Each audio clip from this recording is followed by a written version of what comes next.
De retour au Salon de la musique à la Allo Toile. Je suis ravie de vous présenter ma fine équipe, Fabien au micro et Mathias à la régie de TST Radio. Nous nous sommes déplacés pour l'événement.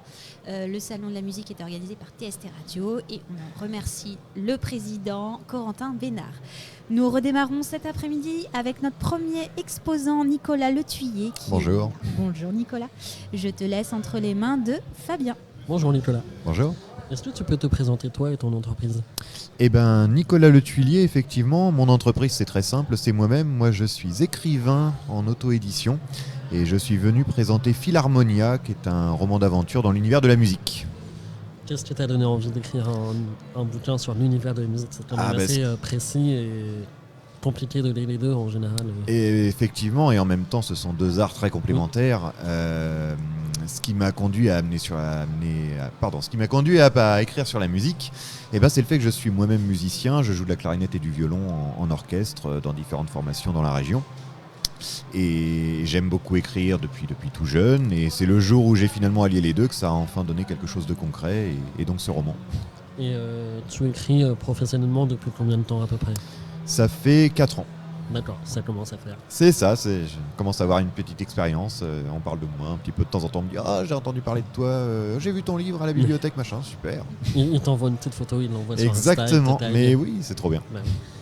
Quelles ont été les difficultés que tu as pu avoir lorsque tu as voulu lancer ton livre ? Les difficultés, c'est les mêmes que n'importe quel écrivain aujourd'hui. C'est trouver une maison d'édition, c'est réussir à se faire connaître. Les gens lisent moins, c'est un marché qui est très fermé. Donc c'est difficile de percer. Aujourd'hui, je suis en auto-édition, ça me permet d'avoir la main sur tout. C'est moi qui ai fait concevoir la couverture, c'est moi qui fais la mise en page, etc. C'est moi qui en assure la promotion aujourd'hui. Ça me permet d'être sur des salons comme ça me permet de faire des séances de dédicaces en librairie ou en bibliothèque de temps en temps. Même au conservatoire, je suis intervenu l'année dernière. Donc voilà, je maîtrise de A à Z la communication, la diffusion. Ça demande du temps, ça demande beaucoup d'énergie, ça demande de la rigueur, mais voilà, ça peut faire partie des difficultés, ça peut faire peur, mais c'est des choses que j'encourage n'importe qui à faire aujourd'hui. C'est un choix que tu as voulu prendre, d'être tout seul et de tout faire tout seul ou C'est beaucoup de liberté en fait. Exactement, c'est ça, ça permet d'être totalement indépendant, ça permet de faire tous ses choix soi-même. Alors il faut être sûr de son coup, il faut être conscient de ses capacités. Je suis pas graphiste, donc j'ai fait faire la couverture par un graphiste par exemple, mais voilà, en matière de communication, c'est des choses que je peux faire, donc je suis ravi de pouvoir les faire. Alors du coup, il y a toujours on a une question, c'est la conjoncture du marché, comment ça se passe, le marché de l'édition, etc. Là on va peut-être un petit peu la déformer.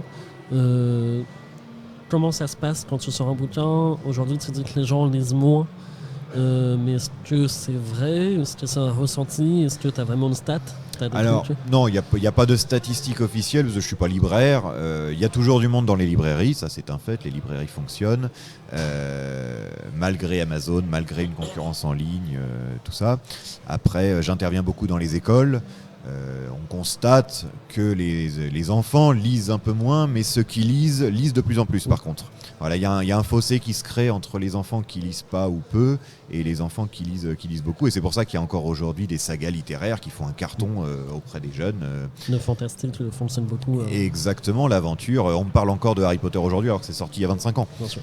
Donc c'est des choses qui fonctionnent. Je pense que la population qui lit est de plus en plus avide de lecture, de plus en plus concentrée.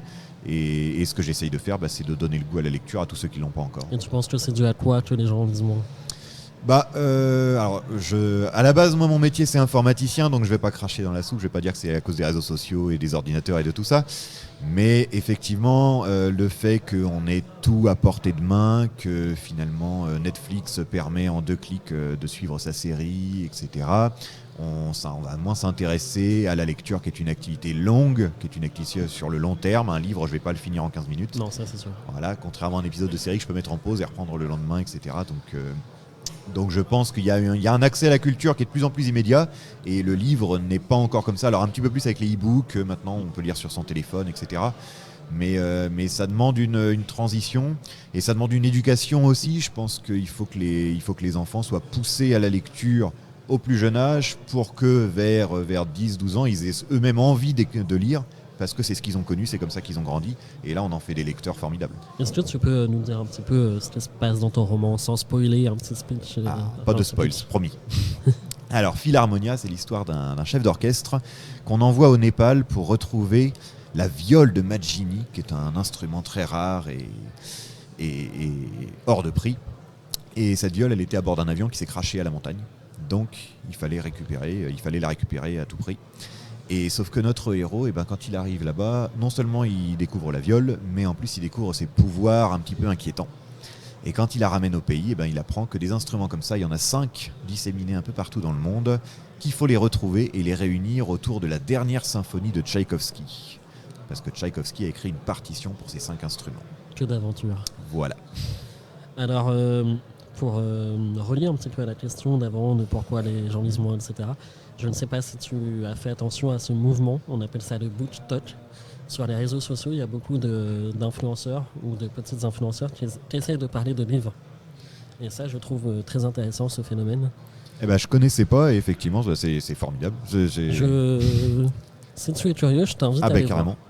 Parce que du coup, ça peut donner envie de lire au jeune public, etc. Qui sont justement sur ces réseaux sociaux. Et les influenceurs ont une responsabilité monumentale aujourd'hui dans tous les domaines parce que comme leur nom l'indique, c'est eux qui influencent et la jeunesse, c'est eux qui suivent. Et si demain Enjoy Phoenix se dit il faut lire, on sait qu'on a 35 000 lecteurs en plus. Quoi. Voilà. Totalement. Comment ça se passe pour la promotion ? Tu fais tout seul, tu disais ? Oui, je fais tout seul. Comment dire ? Tu fais les salons, tu es sur les réseaux sociaux, j'imagine ? Tout à fait. J'ai une page Facebook auteur. Mon livre est disponible sur Amazon, donc ça permet aussi de diffuser le lien, ça permet de faire du sponsoring sur différents réseaux sociaux. Est-ce qu'on peut le trouver sur des librairies indépendantes Alors, la librairie Colbert à Mont-Saint-Aignan, j'avais un partenariat avec eux. J'ai fait une séance de dédicace très fructueuse chez eux il n'y a pas très longtemps. Donc, il y a des exemplaires chez eux. Je fais encore un petit peu le tour des autres librairies. Donc, s'il y a des librairies qui nous écoutent, je suis à disposition. Et puis, sinon, voilà, par Amazon. Alors, en version brochée, en version e-book, les deux existent. Donc ça peut être pratique aussi. Et puis, ça permet de diffuser l'information. Voilà. Qu'est-ce qu'on peut te souhaiter pour la suite ? Toujours plus de lecteurs. Moi, je dis toujours, ce qui m'importe, c'est pas qu'on achète le livre, c'est qu'on le lise. Bien sûr. Voilà, d'un moyen ou d'un autre. C'est moi en tant qu'écrivain parce que j'ai envie de partager des choses, j'ai envie de raconter ma vie, j'ai envie de raconter ce qui me passionne, j'ai envie de parler de ce qui me passionne. Et les autres parce que c'est une ouverture formidable pour les jeunes comme pour les moins jeunes. Ça permet de voyager, ça permet de découvrir plein de nouvelles choses. Donc voilà, que ça fonctionne. Quoi. Merci beaucoup. Merci à vous. C'était Nicolas Letuyer, écrivain, auto-éditeur, qui nous a présenté son livre Philharmonia. On lui souhaite un bon salon. Merci beaucoup. Et pour nous, on vous retrouve à 14h pour la conférence Rock'n'Roll de l'humour dans le rock français par Léonard Blanchot.